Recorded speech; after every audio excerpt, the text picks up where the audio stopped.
within the day. We'll start with Irina, who is responsible for housekeeping, and he's going to tell you some words in Russian. So, the idea of the conference came like 5 years ago, when I started thinking that a lot of teachers are taught to teach using communicative approach. And then I thought that people who tell them to use communicative approach cannot tell what communicative approach is, and what they're doing, neither approach nor communicative. And very often communicative approach, which is the mainstream approach now, has nothing to do with communication. And very often people understand communicative approach as following glossy books by international publishing houses. And by this they mean communicative. I also noted that a lot of Russian great teachers are ashamed to produce their own materials because they are Russians and they're not good enough. And I also noticed that a lot of local approaches, local methodologies and local books are looked down in Russia by a lot of colleagues because they are made in Russia. And what I thought, there are some approaches which are amazing and they are made in Russia. There are some great approaches created internationally. There are some rubbish approaches and materials created internationally, and the same is true for Russia. But I thought it's a good idea to share approaches, effective approaches and effective methods created in Russia and internationally, and to share your original materials, not to let communicative approach to dominate the market. So it was the big idea. And Maja Rosenberg, all the way from Austria, I think she spent 3 hours on a plane from Vienna to Moscow and 7 hours commuting to Yaroslavl. She survived. We helped her in the evening with dinner. And Marjorie has been involved in ELT since 1981, teaching cooperative sector, teaching for universities, teacher training. Do you use these in the classroom? Yes, no, maybe, or sometimes, just for yourself. Linguistic, we're going to look at what's called text analysis or discourse analysis. Grammar rules were given. Many of us still do this. We give the grammar rules. And the vocabulary, as a course book writer, the vocabulary is chosen to fit the grammar. I'm not quite sure how you do that, but that is one of the ways this method works. And I'm sure all of you have heard of this. Yeah. Immersion, the direct method, the audiolingual method, and use German when I need to, but the direct method does not.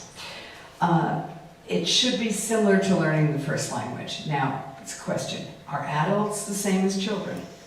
Very good question. Some adults do pick up the second language, like children. Many don't. So I think many of these things we have spoken, it's easier. But when it's written in a very different way, it was so frustrating. But it was a method that was very, very popular, and some of my classmates learned through it very well. They didn't have a... This is probably very valid because they don't have a lot of resources. They have what's in the classroom. In one-to-one teaching, this is basically what we do. We use the resources that are there. It actually started in teaching. Deals with it's a communicative, well, it's, in general, we're looking at the communicative from composite people who started them. Community language learning, I found this very interesting, and I can imagine this working in the situation of teaching large groups of people who have newly arrived in a country. Method, not a good thing to do in Bulgaria. And I found lots of aspects I liked a lot. Lots of right brain, left brain ideas, using music, using activities, using other identities. That was me being a fortune teller. So I took on a whole new identity in class, as did my students, and bilingual texts that we read with the music in the background. They're called concerts. Does anyone use Suggestipedia for anything? Yeah. It was lots of fun to teach. Ignored. So the idea is to keep the baby, maybe not the bathwater, but find the things you use. And if you have your notes on what you did earlier, oops, okay, try again. This is where they came from. Did anyone tick yes for any of those things? Or maybe? Anyone tick yes for any of these? Yes. Okay, and those, if I said you're using grammar translation or you're using direct method or dogme or the silent way, would you say yes? No. Okay, so, do what is useful for us to use in any given situation? Would you agree on that? Yeah. That it is communicative, but then we need a little bit of text analysis, and we need a little bit of direct method, and so on. So I'm here for the whole day. If you have questions, you can come and ask. And yes, and one resource thing, this is a collection of 26,000 photos by teachers, for teachers, to use in the classroom, to use just not in published materials, organized in albums, completely free of charge. Legal, free of charge, and for teachers, organized in categories like adjectives, like idioms, and so on. Great stuff. Okay. And thank you. That's a flower from Sue Annan, our colleague, ELT Picks. Thank you for your attention, and I hope you got some different perspective on some of the methods. Thank you. The textbooks is, because there are lots of things which have been going on both in the classroom and outside the classroom. There has been a wealth of new resources and everything, and that's something I'd like to talk with you about. The question, what is a textbook, may seem to have we may get in the next 10 years in terms of because I'm not sure everybody can see that. I will not try to imitate Middle English. I'll read it in modern English. I'm not very good at Middle English, I'm sorry. All that different from many of these dialogues. Here is another book which shows some more character all the time. This is another book which is called The Book of English and Spanish, published in the same year, 15 shortly. Look, you do it soon, for I may tarry no longer. He will kill me, and he's my deadly enemy. That's really not something you will see in present-day textbooks, though. And here's another textbook published in as this textbook shows, in Latin and in English. So that's how it worked. And that's how they learned to read. 1690, New England Grammar. So you see the alphabet, you see the syllables, then there are some more. And in Russia, a very similar book was, and it also was used to teach students to read for centuries. So you see that there were the double letter syllables, the three-letter syllables, and I'd like to quote my favorite part of this book, which is devoted specially to teaching and learning foreign languages. It is in Russian, that's why I'll read it out in Russian. Молодые отроки должны всегда между собой говорить иностранными языки, дабы тем навыкнуть могли. А особливо, когда им что тайное говорить случится, чтобы слуги и служанки дознаться не могли, и чтобы можно их от других, не знающих болванов, распознать. Ибо каждый купец товар свой похваляет, продает как может. We still have those very old tape recorders with the tape which tend to be get torn and everything. And you probably remember how happy we used to feel if we got some interesting clipping from a newspaper. Those two clippings are particularly interesting. If you want some more like this, if you read them, feel free to go to my Facebook page, because I uploaded quite a number of them a couple of days ago when I was getting ready for this presentation. Now let's look at the current trends. What is happening? Students are different now. Rather than reading a long text, they prefer to read a series of very short texts. And they will be quite happy to read those texts, but offer them to read a longer text, they will in all likelihood say no. They would prefer to speak rather than to read something of that length. The situations in textbooks are becoming more and more functional. We are all talking about the usefulness of those situations, of the pragmatic aspect. We need to understand by the end of the lesson how we're going to apply the newly acquired knowledge. If you don't see that straight away, we probably won't feel that this knowledge is useful. Although we as educators realize that some knowledge may not be immediately obvious for the use. Audio recordings are now created in a variety of accents. So we're not talking about English as a global language anymore. Rather, we talk about world Englishes, and there are a lot of authors and publishers who pay special attention to make sure that they get a whole variety of very, very different accents of their textbooks, because that's how we communicate. We come across people from different cultures, different languages, different accents, and we need to be able to understand them as much as they need to be able to understand us. And some teachers prefer to teach our textbooks, as Marjorie has told us, and as you know about dogma approach and stuff like that. And also, there are numerous self-publishing opportunities where you can go online, pick a publisher, an online publishing tool, put together your worksheets, get them published, and start selling them, like on websites like Teachers Pay Teachers and so on, which have tons of very, very interesting and valuable materials, as well as tons of the not so interesting and not so valuable materials. So, can publishers be of use at all to any of us? And how do publishers influence all this text? I want to show a couple of examples of some very recent books. On the right, you see the self-published manuscript, which a teacher who wrote that book understands exactly what they're going to be doing in this type of exercise. So they need some kind of, I was going to say routine, but it's not really a routine. They need some kind of structure. So we asked the author to change the exercises so that they're structured. Every first exercise for every story is the spelling exercise. Every second exercise is used to understand the meaning of the words. And then we ask her to add more exercises. So now every story has an equal number of exercises. They have the same structure. They're very, very, very structured. And it's not a bad thing, because we intend this book to be used with any textbook at all. It's supplementary material. And in this way, textbooks can be different. So we need something very structured, as we think. And here is another type of manuscript. That's what we got from the author. Big descriptions for the designers, and very little text. And that's what the book looks like. Although there are a few things which self-publishing teachers can do without any professional publisher, and they will look just great. Now, what is the new technology, and how does it reflect on the students? Here are some quotations from annual reports by Cambridge University Press and Oxford University Press. Electronic books, there's nothing in sound. So rather than, when you use your tablet PC, rather than switching from the sound file to the book, you can now read the book and listen to its content at the same time. Title is the first Russian publisher to sell such electronic books. They're all fiction books, and they cost around 100 rubles per book, so it's very cheap.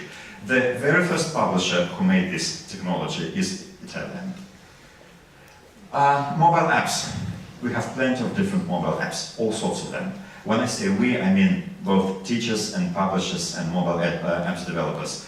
We have testing materials, we have lots of games, and gamification is a huge thing. And gamification, as Elena Pirisada will tell you, is not using games in the classroom, but it is rather about turning the entire studies process into something similar to a game when students have a very strong inner motivation. Interactive videos are not a new thing. They appeared about 8 or 9 years ago.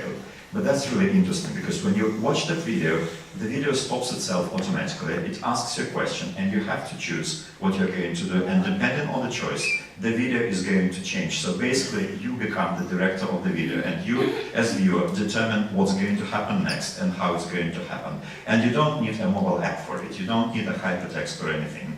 The videos are there. They are not so numerous, but this technology is also interesting. There are a lot of online references online. Language corpora, that's something which we could only dream about. Millions and millions of texts and very powerful search engines, absolutely free. Websites like Youglish, where you can find thousands of examples of how different native speakers pronounce those words, and you can watch the video and you can read the story. There's the brilliant Tube Quizlet, created in Russia by Olga Sergeyeva in St. Petersburg, which enables you to create quizzes based on videos, on any video on YouTube. And there are lots of ready-made quizzes. And another thing is computer adaptive technology. There are computer adaptive tests, some very interesting examples of them. Whether you want text, there are books, and most of them are children's coloring books, where a child, how far can it take us, and is it really so useful? I've had lots of teachers here at this conference last year who said that they were very surprised to find that adult learners and children as well were very enthusiastic when we were at first given electronic workbooks and so on. But after a couple of times, they said, no, we prefer the paper textbook. Who experiences the same thing in their classrooms? Quite a lot of people. So, although they show enthusiasm, it turns out that the paper textbook still is more effective in some cases. I'm specifically talking about Russia, that in September, or probably in the autumn, as the minister says, they're going to launch new education standards. And those new education standards, for those of you who have not acquainted themselves with them yet, are very, very limiting. In what way are they limiting? The thing is that they they limit the choice of topics and grammar for each year of learning. They prescribe specifically what you have to learn every single year. And the problem is that, for example, in grades 2, 3, and 4, so throughout primary school, you have to talk about the weekend. Every single year, you have to talk about the weekend again, again, and again. But there are 3 types of weekend which you absolutely have, according to those standards, to discuss in the classroom. That's a weekend in the park, a weekend at the cinema, a weekend at the zoo. It does not mean that you are not allowed to use anything else as examples, but first you have to do this. If you don't talk about the weekend in the park, it means you fail to meet the standards. If you don't talk with the students about the weekend at the zoo, while most students live in cities where there are no zoos, you fail to meet the standards. If your textbook does not very specifically tell about weekends every year, at the zoo, at the cinema, and in the park, it fails to meet the standards and it will not be allowed at schools. If you want to talk about some other kinds of weekends, like adventure parks, stuff like that, you have to find the time to add this information. And given the wealth of materials and the very packed schedule, you'll have to find the time to fit it in, and that's a problem. If you look at this thing as well, although there are teachers who say, oh, I'd love to have one and only textbook throughout Russia, so that every time I get a student from a different school, they will have learned all the same topics. And when I ask those teachers whether, for once in their lives, they used only one textbook throughout the year without adding any materials at all, they say, oh, why? Of course not. We always have materials, but at the same time they say, oh, we want one textbook. But that's what can be for the first and the second year of learning English. Lots and lots and lots of things are the same. Well, it's not difficult to talk about the zoo for 2 years on end. You can, in grade 2, you can name the animals. In grade 3, you can tell where the animals come from. In grade 4, you can tell what those animals like to eat. But still, it is very, very centered about a handful of topics. And still want to upload it for free download. And the final phrase, if you don't like that your books are downloaded free of charge, don't try them. I'm only boosting your popularity this way. Where's the money you owe me for advertising you? This is a direct translation of a quotation from that conducted discussion. Here's another example. Some of you may be familiar with the book, with a series of books, which is this number alone. The author has published books for the second, third, of course. So when we talk about personal use, it's not personal use anymore. If you look at the number of times the book was downloaded, it's 6,775 times, and that was 2 days ago.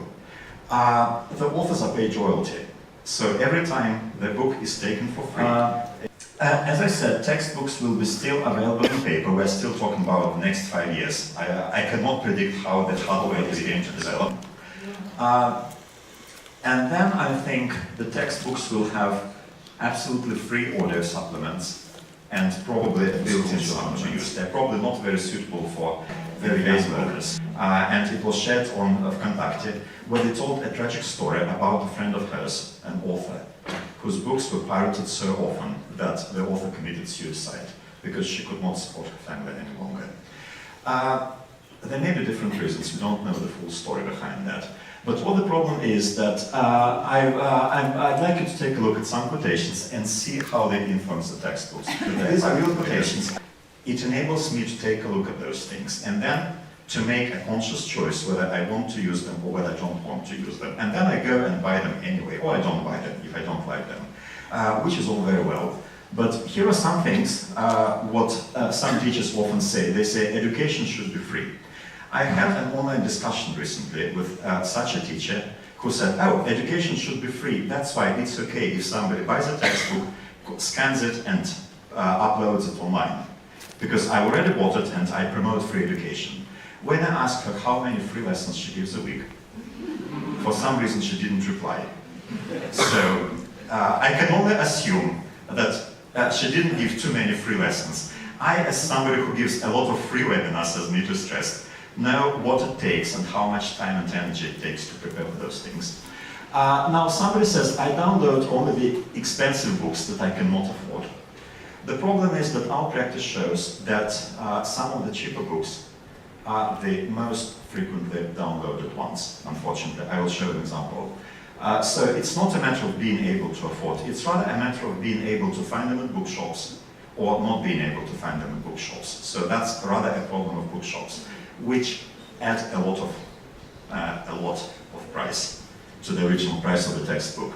Some people say, oh, I only do it for my personal use. I download, but I don't sell it, I don't give it out to anyone. And they say, one of the persons said in that discussion for the public, the office will get, I think I have managed to show to you that she got about 3,000 rubles in total, because all the other books had been downloaded. So when I asked her whether she would like to write the next book, she says, I have a living to make, first of all. So I'm otherwise occupied. So the problem is that this can also hinder the appearance of those new textbooks. So it's very difficult to say what the textbooks are going to be like in a few years' time, because all those technologies need to be developed by people who need to be able to support themselves and to support those technologies. So what does TITL do? We try to keep prices low, most of them. So that's one of the things. Why do we do this? We want education to be affordable. All education cannot be free, but at least we try to keep it affordable. We want textbooks to be high quality. We want people to have access to education no matter where they live, in what country or in what part of the world. And I, as the editor-in-chief, hope very much that in a few years we will have adaptive, adjustable, good-looking, that's important, textbooks, which will be suitable for different types of learners and teachers, and that will provide structured and easy access to a wealth of already available online resources. And that's something we all have been doing for the past few years, both teachers and publishers. We only want to try and structure them in a way. So this is it. This is just an ad that on next Wednesday, Ron is going to give a webinar, but you will learn all about it later on. So thank you. Us, not just the publishers, not just the authors. The most important driving force is Repeating what Marjorie said there, picking up on that, is that there's no one silver bullet that's going to solve all of those problems that you encounter in the classroom with language learning. And whether you have young learners, whether you have teenagers, or whether you work with university students, or you're working with adults, okay, young adults, older adults, managers, executives, there's going to be a lot of problems that you encounter. So that's going to be the first question that I'm going to ask you, okay? And I want you to talk with the people around you in a little group that you're going to form here. So I want to start by saying, and also emphasizing, again picking up where Marjorie left off, know your methodologies, okay? Marjorie mentioned something about Scott Thornberry's book, 30 Methodologies in ELT. I highly recommend it, okay? I buy that book for all my teachers. I give it to them as a Christmas present. Okay, that's so nice. Okay, I put it in the Christmas stocking. Okay, a little, kind of hidden message. Okay, know your methodologies. What about over here? What do you have? Okay, well, 12 reasons to use mind maps in the task-based learning, problem-based learning, second language learning experience. Okay, first reason. Okay, is activate the 4 C's of 21st century learning. I'm sure that everybody knows what the 4 C's of 21st century language learning is. If you don't, Google it. Okay, but it's communication, creativity, collaboration, and critical thinking. We want to do that. And in working with teenagers, I want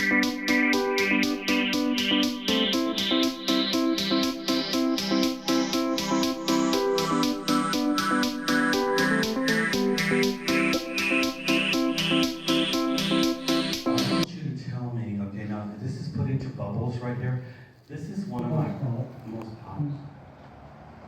Alright, here's some pretty morbid, before you do anything with any grammar activity, you absolutely need to create an attention-diverting pretext, as we call it. Refrain from instructive tone at all times. Well, instructive tone, where do I start? Instructive tone, or it's also called a school intonation, it's been a scourge and a bane of ELT in Russia specifically. Like, I mean, this great teacher, he's such a bright person with really great voice, has lots of idiosyncratic inflection. Or the waiter. This is your first day on the job. You're scared of it. You're afraid to drop the tray. You're afraid to mess it up. You're afraid to steal wine on the client. You're fixed on not ruining it. Now do it. And so when you see that they actually use all the structures correctly, or if you like what I would like to say, but they're not living in typical irregular verb stable. You can download it on the web. You can monitor about deliverability, about the Stanislavski principle. Okay, if the suspect says,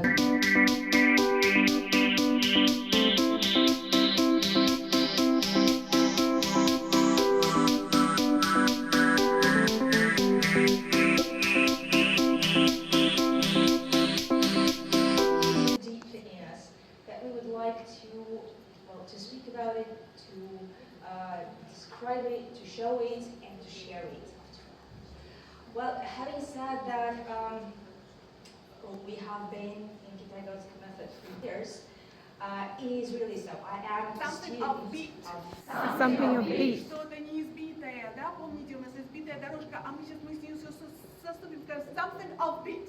I'm moving perfectly, but if you join me, we will do it much better. Come up with something offbeat. Come up with something offbeat. Oh, well, if we come up with something offbeat,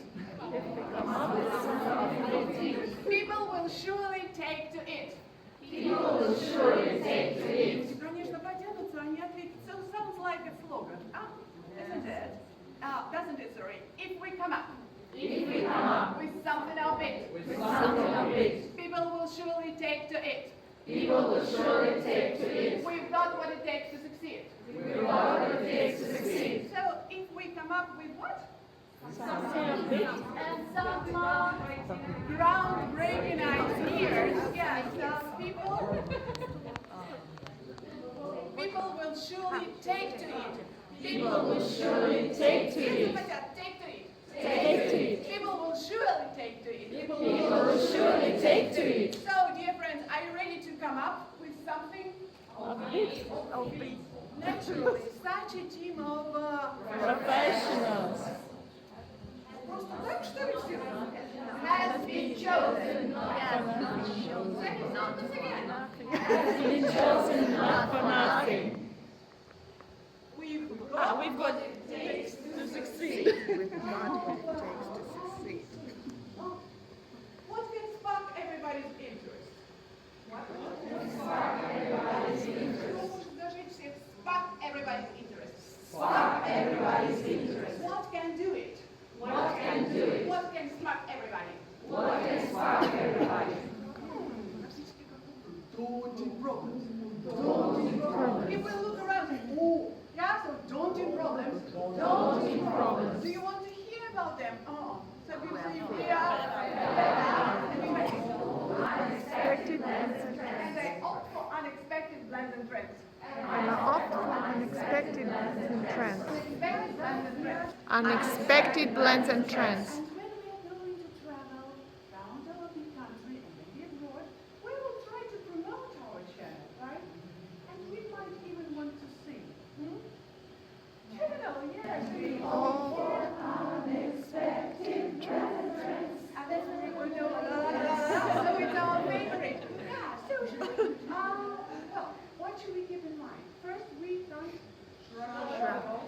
drop the president especially.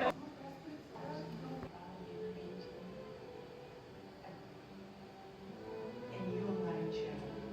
And I'd like to remind you.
I'm like, dude, I've been around the world and looked at so many schools, and it's like, you can't calculate it.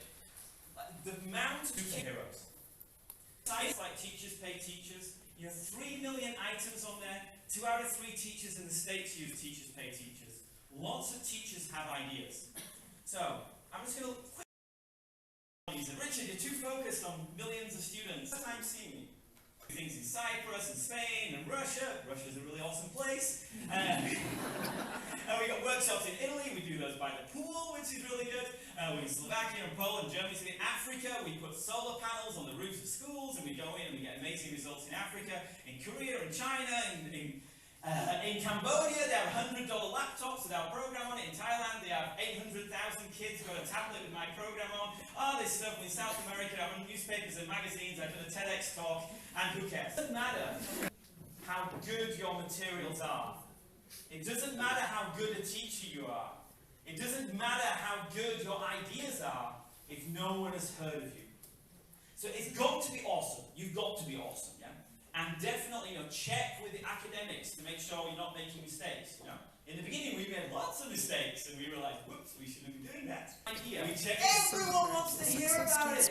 We need you to share it. So when I started doing this, I started Genki English. I had a friend of mine who had a 1975 Volkswagen camper van. We loaded up the 1975 Volkswagen camper van with Genki English CDs. We went all around the country from the south to the north. It was freezing cold, sleeping in the camper van, going to schools, doing presentations, and getting the newspapers to come and see us. Awesome! That was good! Yes. Well, you know the reason why they banned mobile phones in classrooms? Is because kids were videoing bad teachers and putting it online.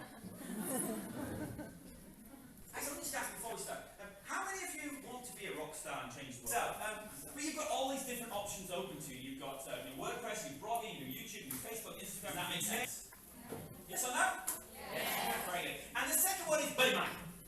Because I'm going to show you somebody from your city will stand up and say, I did it! And you'll say, but that's the other side of the street, but on my side of the street. So be careful of that. We never use the word but. Always use the word and. If you feel yourself saying but, change it to and then ask me the question. Is that okay? Yeah. So remember, the language we use is the person we become. The language we use is the person we become. So if you want to be an awesome person, positive language. Okay. Communities come together and they do private schools. I've just done an amazing thing with this workshop of putting this on board here. It's just absolutely crazy. It's amazing. And I do a lot of work as well, but we can't do it on our own. We need all of you to help us change the world. Because that's what it's all about. So, are you all on board for helping to change the world? Yeah. Now, actually, normally, when I do a teacher's workshop for teachers, I get you jumping up and down and going, yeah, lots of music. But I think after that big lunch, it's maybe not a good idea. So we'll save the teaching parts for the workshop I've got after. How good in the morning did you have?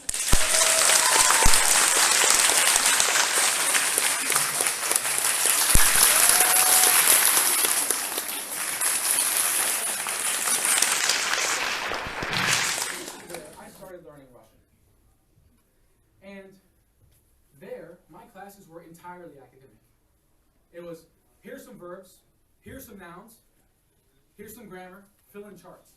All day long, I just filled in charts. I had the nouns, I had to put them in different cases. I had dative case, nominative case, accusative case. And the verbs, I had to decline the verbs. And guess what? We almost never combined them. It was just charts. My second year of Russian, I had a 14-page exam of only charts. All methods. Activity from Polina Cortex group. Nice. Okay, you can keep adding to that for a second.